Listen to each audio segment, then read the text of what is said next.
विधानसभा से नगर विकास समेत कई विभागों की अनुदान मांगी भाजपा ने संकट पर सरकार को घेरा। सत्ता पक्ष ने राज्य और युवाओं के विकास पर किया। रक्षा राज्य मंत्री संजय सेठ ने दिल्ली में केंद्रीय कृषि मंत्री से की मुलाकात। कृषि प्रक्षेत्र के विकास पर चर्चा। बिशुनपुर में आयोजित होने वाले किसान सम्मेलन के लिए दिया आमंत्रण। श्रम मंत्री संजय प्रसाद ने रांची में स्टेट हैंडलूम और सरस मेला का किया उद्घाटन। ग्रामीण विकास मंत्री भी रही मौजूद। हैंडलूम को बढ़ावा देने का संकल्प।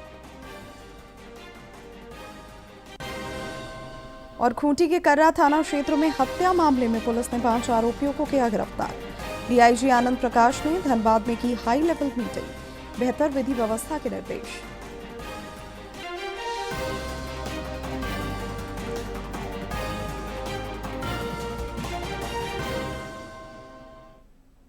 नमस्कार, खबरें झारखंड में आपका स्वागत है। मैं हूं शिवानी कुमारी और अब समाचार विस्तार से।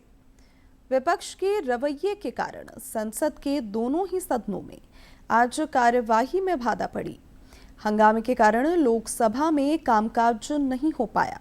सदन की अव्यवस्था के मद्देनजर संसदीय कार्य मंत्री किरेन रिजिजू ने विपक्ष को घेरा। मुझे लगता है कि विपक्ष पार्टी कुछ कंफ्यूजन में है। विपक्ष के लोगों को पता ही नहीं कि वो क्या करना चाहते हैं। सबसे पहले तो वो स्पीकर के खिलाफ अविश्वास प्रस्ताव का एक नोटिस देता है और वो नोटिस पेंडिंग है। उस समय वो दूसरा नोटिस देते हैं फिर एडजॉर्नमेंट का। एक बेसिक डेकोरम होता है, संविधान का, इस सदन का रूल होते हैं। इन लोगों को कोई लेना देना नहीं इससे। जब स्पीकर के खिलाफ मोशन दिया, आप लोग ने नो कॉन्फिडेंस का रेजोल्यूशन दिया और जब हम लोग तैयार हैं चर्चा करने के लिए, दूसरा मोशन लेके आने का क्या मतलब है? और जो आप बिना मतलब जो आवाज यहाँ उठा रहे, विदेश मंत्री ने इतना सुंदर से व्यापक रूप से अच्छी तरह से जो वक्तव्य दिया है, आप लोग सुनते नहीं है। आप लोग को सुनना नहीं है। I have never seen such irresponsible opposition party in my lifetime. संसद के दोनों ही सदनों में विदेश मंत्री डॉक्टर एस जयशंकर ने पश्चिम एशिया की स्थिति पर बयान दिया। उन्होंने जोर देकर कहा कि भारतीयों की सुरक्षा और राष्ट्रहित सरकार के लिए सर्वोपरि है। डॉक्टर जयशंकर ने कहा कि देश में ऊर्जा संकट ना हो, इसके लिए सरकार ने पर्याप्त कदम उठाए हैं। भारत शांति का पक्षधर है। कूटनीतिक तरीकों से विवादों का समाधान निकाला जाना चाहिए।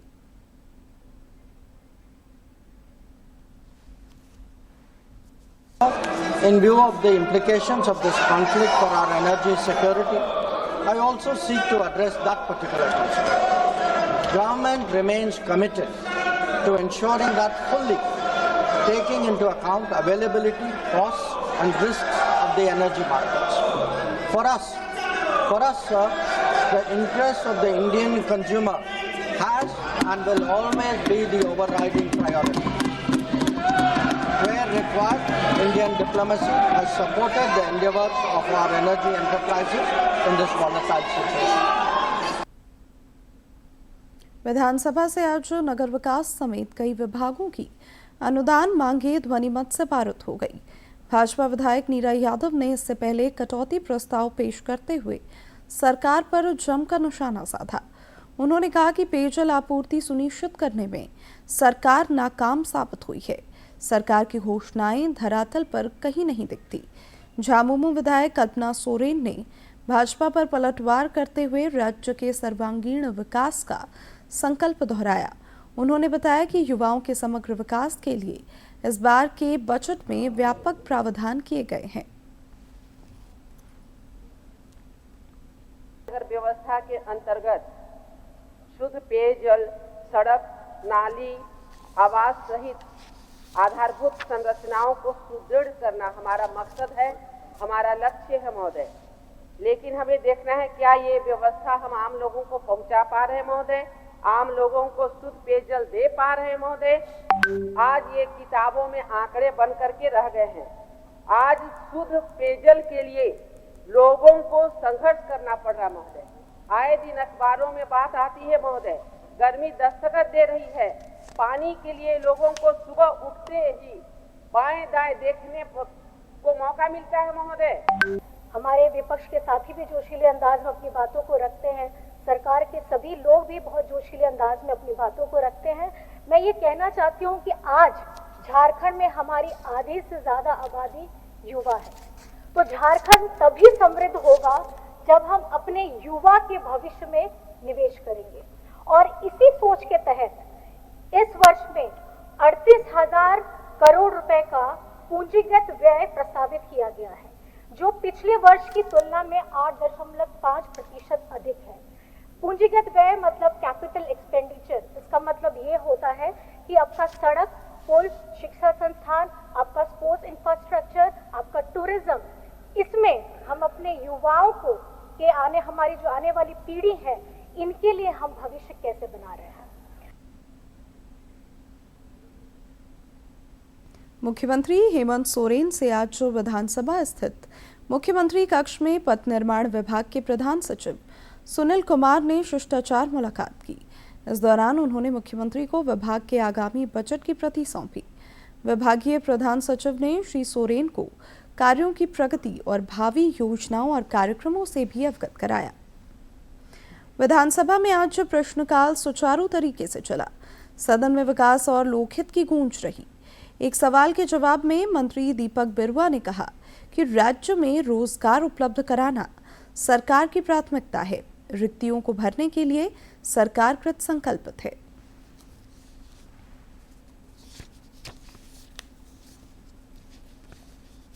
याचना के आधार पर झारखंड लोक सेवा एवं झारखंड कर्मचारी चयन आयोग के माध्यम से सरकार लगातार रिक्तियों को भरने का काम कर रही है। क्या अभियाचना नहीं आ रहा है इसलिए सेंक्शन पोस्ट खाली है और क्या बात है, यही जानना चाहते हैं। माननीय मंत्री, जो वित्त विभाग का physical policy strategy and medium term physical plan के आधार पर विभिन्न विभागों का जिस तरह के आंकड़े आए हैं उसको हम लोग ने जानकारी दी है माननीय सदस्य को, ताकि वित्त विभाग का आंकड़ा गलत नहीं हो सकता बल्कि HRMS का आंकड़ा गलत भी हो सकता है। इसलिए हम लोग ने स्पष्ट कर दिया। और ये बात सही है कि लगातार नियुक्ति की प्रक्रिया सरकार द्वारा की जा रही है विभिन्न विभागों का, और जिन जिन विभागों का अधियाचना जाएगा उसके आलोक में विज्ञापन के माध्यम से उन लोगों को लिया जाएगा, चाहे कर्मचारी चयन आयोग हो या लोक सेवा आयोग। नेता प्रतिपक्ष बाबूलाल मरांडी ने बंगाल सरकार द्वारा राष्ट्रपति द्रौपदी मुर्मू के प्रोटोकॉल की अवहेलना की कड़े शब्दों में निंदा की है। विधानसभा परिसर में पत्रकारों से बातचीत के क्रम में श्री मरांडी ने कहा कि पश्चिम बंगाल सरकार का आचरण अक्षम्य है। देश के जो महामहिम राष्ट्रपति श्रीमती द्रौपदी मुर्मू के साथ जिस प्रकार से पश्चिम बंगाल सरकार ने जो बर्ताव किया, मैं समझता हूं कि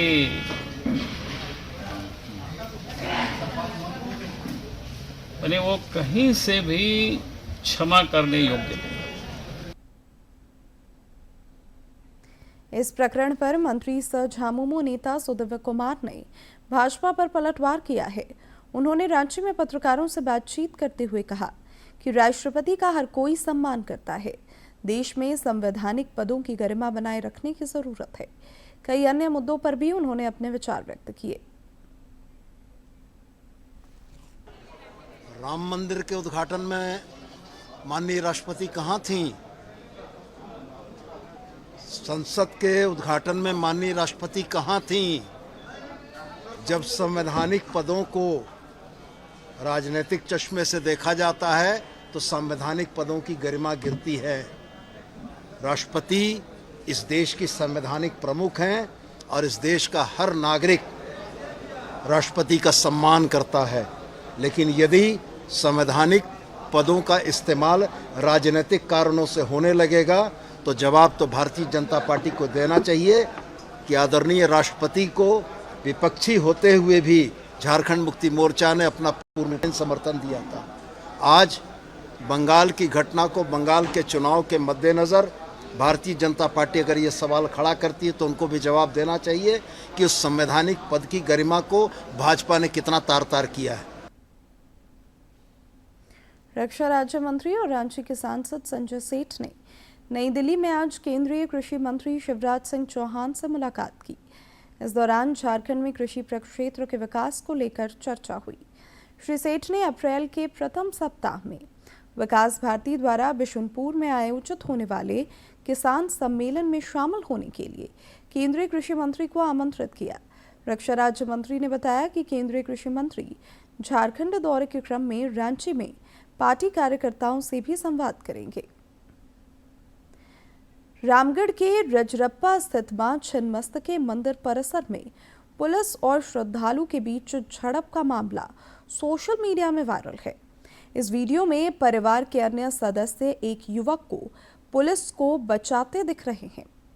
भाजपा के प्रदेश अध्यक्ष आदित्य प्रसाद साहू ने घटना पर तीखी प्रतिक्रिया व्यक्त की है। श्री साहू ने कहा कि यह घटना केवल एक युवक की पिटाई नहीं, बल्कि पुलिस की बेलगाम और बर्बर कार्यशैली का जीता जागता उदाहरण है। उन्होंने यह भी आरोप लगाया कि सरकार को श्रद्धालुओं की गरिमा और आम नागरिकों के अधिकारों की कोई चिंता नहीं है।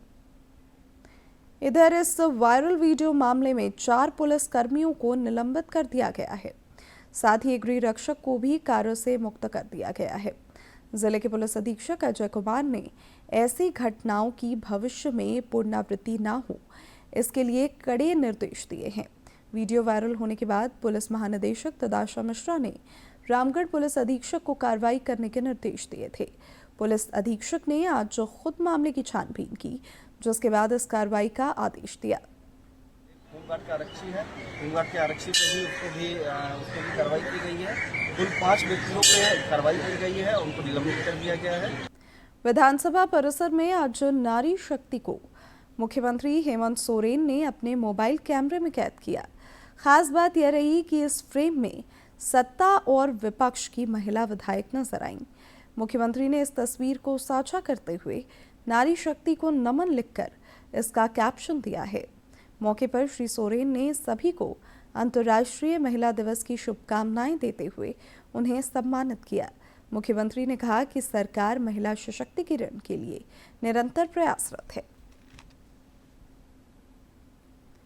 रांची के हटिया रेलवे कॉलोनी स्थित ऑफिसर्स क्लब में उत्कृष्ट कार्यों के लिए रांची रेल मंडल की महिला कर्मियों को आज सम्मानित किया गया। इस दौरान रेलवे के कई वरिष्ठ अधिकारी मौजूद रहे। उन्होंने सभी को अंतर्राष्ट्रीय महिला दिवस की शुभकामनाएं देते हुए उनका उत्साहवर्धन किया। प्रभावित गांव है, मैं वहां से बिलोंग करती हूँ। मेरी माँ उस क्षेत्र में, महुआडांड क्षेत्र में पहली लेडी थी जिन्होंने एजुकेशन लिया था और गांव में लिया उन्होंने, उसके बाद महुआडांड में लिया, 1 साल रहा, फिर गुमला उस लाइन में आई। Think all of us are achievers in our lives and अभी जो श्रीमती सरोनी लकड़ा मैम ने अपनी स्ट्रगल स्टोरी सुनाई, दैट इज में रहते हो, डिफरेंट कम्युनिटीज को बिलोंग करते हो, बट हमारी स्टोरीज मोर और लेस सेम ही रहती है, बस वर्जन्स बदल जाते हैं। रांची में श्रम मंत्री संजय प्रसाद यादव ने आज मोराबादी मैदान में 20 मार्च तक चलने वाले स्टेट हैंडलूम और सरस मेला का औपचारिक उद्घाटन किया। इस दौरान ग्रामीण विकास मंत्री दीपिका पांडे सिंह समेत कई गणमान्य लोग मौजूद थे। मोराबादी मैदान में झारक्राफ्ट की ओर से 20 मार्च तक हैंडलूम एवं सरस मेले का आयोजन किया गया है। इस मेले में विभिन्न राज्यों से आए हस्तकरघा, हैंडलूम और दैनिक जीवन संबंधी उत्पादों के करीब 500 स्टॉल्स लगाए गए हैं। इनमें पारंपरिकता और आधुनिकता की झलक दिख रही है। जो विभिन्न तरीके की चीज़ें हैं, वस्तुएं हैं, जो छोटी स्तर पे जो लोग काम कर रहे हैं वो लोग को भी यहाँ पे मौका मिलता है, तो ये इसकी खूबसूरती है। साड़ियाँ हैं, सूट पीस है, दुपट्टा है, स्टॉल्स हैं, सारे हैंडमेड है। झारक्राफ्ट का तो ये मेला बहुत खास होता है, बाहर से लोग आते हैं और हमारे स्टॉल पे खास ये है कि सारा जयपुर का आपको मिलेगा, सारा हैंडवर्क मिलेगा। जो महिला को आजकल हैंडवर्क बहुत ज़्यादा प्रचलित है, तो हैंडवर्क का आपको विशेष सूट मिलेगा, हैंडवर्क की साड़ियाँ मिलेंगी। मेले में श्रीअन्न यानी कि मोटे अनाजों से बने उत्पादों की मांग भी खूब देखी जा रही है। राज्य के विभिन्न जिलों से आई स्वयं सहायता समूह की महिलाओं ने मड़ुआ, मकई, बाजरा समेत कई मोटे अनाजों के उत्पादों के स्टॉल्स लगाए हैं। अनाज में रागी का बनाते हैं, जैसे रागी का लड्डू हुआ, निमकी हुआ, ठेकुआ हुआ, भुजिया हुआ, मिक्सचर हुआ, मुरकू हुआ, ये सब सारा चीज़ रागी का बनाते हैं। मड़ुआ का हम लड्डू लाए हैं, मड़ुआ का बिस्कुट लाए हैं, मड़ुआ का निमकी लाए हैं, कोकोनट है नारियल वाला बिस्कुट लाए हैं, वो जीरा वाला भी बिस्कुट लाए हैं। हैंडलूम और सरस मेले की खूबसूरती में झारखंड की पारंपरिक कलाएं बढ़ रही हैं। सोहराई और पाइटकर पेंटिंग से जुड़े पारंपरिक कलाकारों को स्टॉल उपलब्ध कराए गए हैं। सोहराई पेंटिंग को पहले ही जीआई टैग मिल चुका है, वहीं पाइटकर पेंटिंग को जीआई टैग दिलाने का प्रयास जारी है। पाइटकर का अर्थ होता है पटचित्र पेंटिंग यानी स्क्रॉल पेंटिंग्स। उसमें हम लोग जैसे झारखंड का जो ट्राइबल कल्चर हो गया उसको दर्शाते हैं, जैसे कर्मा पूजा, टूसू पर्व, मकर संक्रांति, फिर बांधना पर्व, ये सब हम लोग दर्शाते हैं। उसके अलावा जैसे रामायण हो गया, महाभारत हो गया, पुरानी कथाओं के ऊपर भी हम लोग पेंटिंग बनाते हैं। इस मेले का लुत्फ उठाने आए लोगों ने इस पहल की जमकर तारीफ की। उन्होंने कहा कि ऐसे आयोजनों से जहां एक स्थान पर पूरे देश की कला, संस्कृति और औद्योगिक गतिविधियों की जानकारी मिलती है, वहीं दूसरी ओर अर्थव्यवस्था को मजबूती मिलती है। मेला के थ्रू आदमी को जानने का मौका मिल रहा है कि प्लास मार्ट जो है किस तरह से काम करता है। यहाँ एक तो आजीविका का साधन हो ही रहा है, जो आदमी आके जागरूक होंगे वो आगे भी दूसरे महिलाओं के लिए भी प्रोत्साहन का काम होगा, क्योंकि उनको दिखेगा कि हाँ क्या क्या बन रहा है झारखंड में। यहाँ जितना भी ब्रांड्स है, लोकल ब्रांड है, प्लास ब्रांड हो गया, अदीबा ब्रांड हो गया, तो अपना देख के अच्छा लगता है। काफ़ी अच्छा कर रहे हैं सब लोग के, झारखंड की इकोनॉमी में भी अच्छा कंट्रीब्यूशन हो रहा है। और आबादी मैदान है और यहाँ पे हस्तकरघा उद्योग से जुड़े हुए कपड़े तो हैं ही, इसके अलावे वो कपड़े का निर्माण कैसे होता है इसको दर्शाने के लिए कार्यशाला का भी आयोजन किया गया है और मिट्टी के बर्तन भी यहाँ उपलब्ध हैं और खाद्यान्न सामग्री में महिलाएं मोटे अनाजों से बने उत्पाद बेचती नजर आ रही हैं, जो कि महिला सशक्तिकरण का उदाहरण पेश कर रही है। डीडी न्यूज रांची के लिए सहयोगी सौरभ कुमार के साथ मैं प्रणय प्रबोध। राजधानी रांची के मोराबादी मैदान में राजकीय हस्तकरघा एवं सरस मेला का विधिवत शुभारंभ ग्रामीण विकास मंत्री दीपिका पांडे सिंह और उद्योग मंत्री संजय प्रसाद यादव ने किया। इस दौरान बेहतर काम करने वाले समितियों को भी सम्मानित किया गया।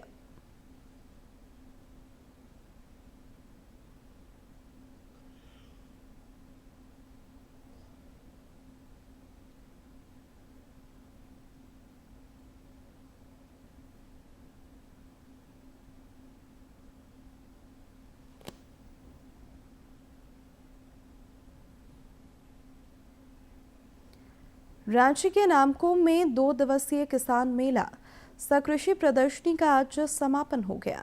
इस 2 दिवसीय मेले में बड़ी संख्या में किसानों और उद्यमियों ने भाग लिया।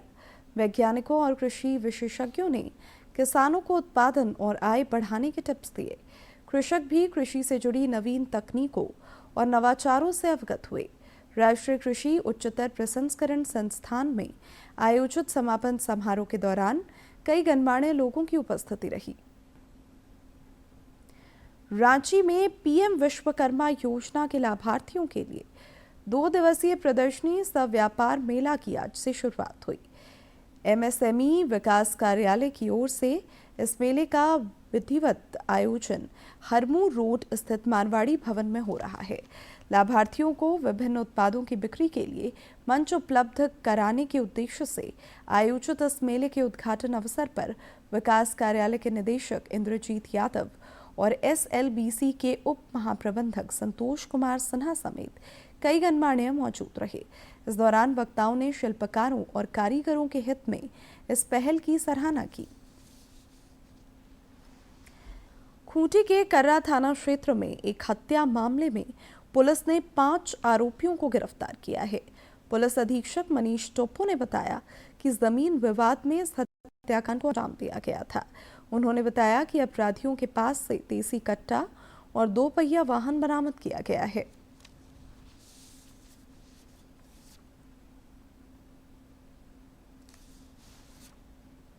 में एक गोलीबारी की घटना हुई थी इसमें एक सुकरा महतो उनकी मृत्यु हो गई थी और उनको बेटे को बाह में गोली लगी थी और इस संबंध में केस दर्ज किया गया था और अनुसंधान स्टार्ट करके गिरफ्तारी का प्रयास किया जा रहा था। इसी क्रम में 8/3/26 की रात्रि में सूचना मिली कि जो अपराधी हैं वो भागने की फिराक में है। सूचना के सत्यापन और आवश्यक कार्रवाई हेतु एसडीपीओ श्री क्रिस्टोफर क्रिकेटा के नेतृत्व में टीम बना और इनके द्वारा 5 लोगों को गिरफ्तार किया गया। डीआईजी आनंद प्रकाश ने धनबाद समाहरणालय परिसर स्थित वरीय पुलिस अधीक्षक कार्यालय में विधि व्यवस्था को लेकर आज उच्च स्तरीय बैठक की। इस दौरान उन्होंने बेहतर विधि व्यवस्था सुनिश्चित करने पर जोर दिया। डीआईजी ने संगठित अपराध पर नकेल कसने और बंगाल विधानसभा चुनाव तथा पर्व त्योहारों के मद्देनजर अतिरिक्त सतर्कता बरतने की हिदायत दी।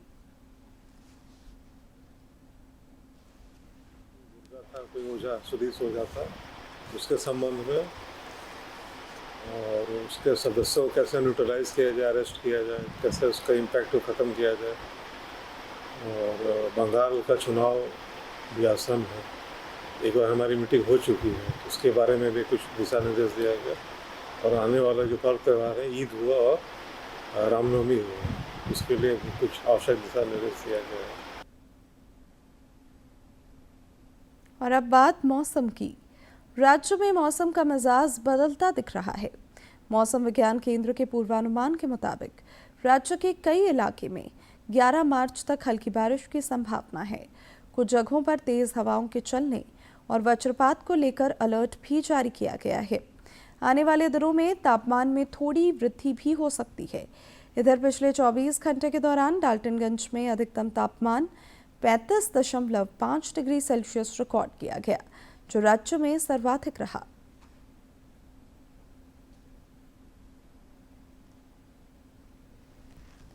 विधानसभा समीक्षा।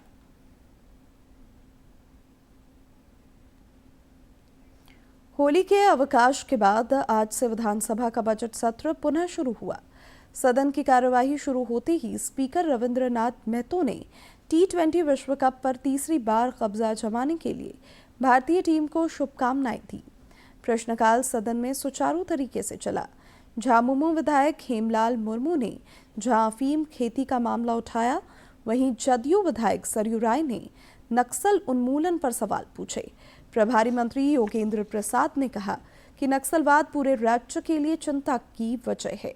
उन पर अंकुश के लिए लगातार कार्रवाई हो रही है। सदन में ध्यानाकर्षण प्रस्ताव के माध्यम से कांग्रेस विधायक दल के नेता प्रदीप यादव ने राज्य के उच्च शिक्षण संस्थानों में घंटी आधारित कार्यरत शिक्षकों को प्राथमिकता देने का मुद्दा उठाया। जवाब में उच्च एवं तकनीकी शिक्षा मंत्री सुदिव्य कुमार ने कहा कि विभाग ने तकनीकी रूप से नियुक्ति प्रक्रिया में कोई गलती नहीं की है। उनका कहना था कि सरकार चाहती है कि खुली प्रतिस्पर्धा में अच्छे शिक्षक आएं। प्रदीप यादव द्वारा बिहार और हरियाणा में हुई बहाली का उदाहरण देने पर सुदिव्य कुमार ने कहा कि जरूरी नहीं कि बिहार के नियम झारखंड में भी लागू किए जाए। अगर ऐसा होता तो बिहार से झारखंड के अलग होने की जरूरत ही क्या थी। भोजन अवकाश के बाद सदन में नगर विकास विभाग समेत कई विभागों के अनुदान मांगों पर चर्चा हुई।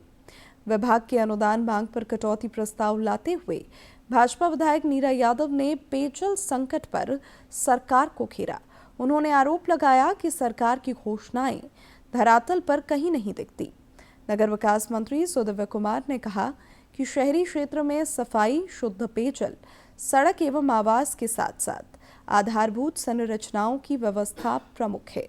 उन्होंने कहा कि सरकार शहरी क्षेत्र के हर व्यक्ति एवं परिवार को शुद्ध पेयजल एवं आवास उपलब्ध कराने की दिशा में तेजी से कार्य कर रही है।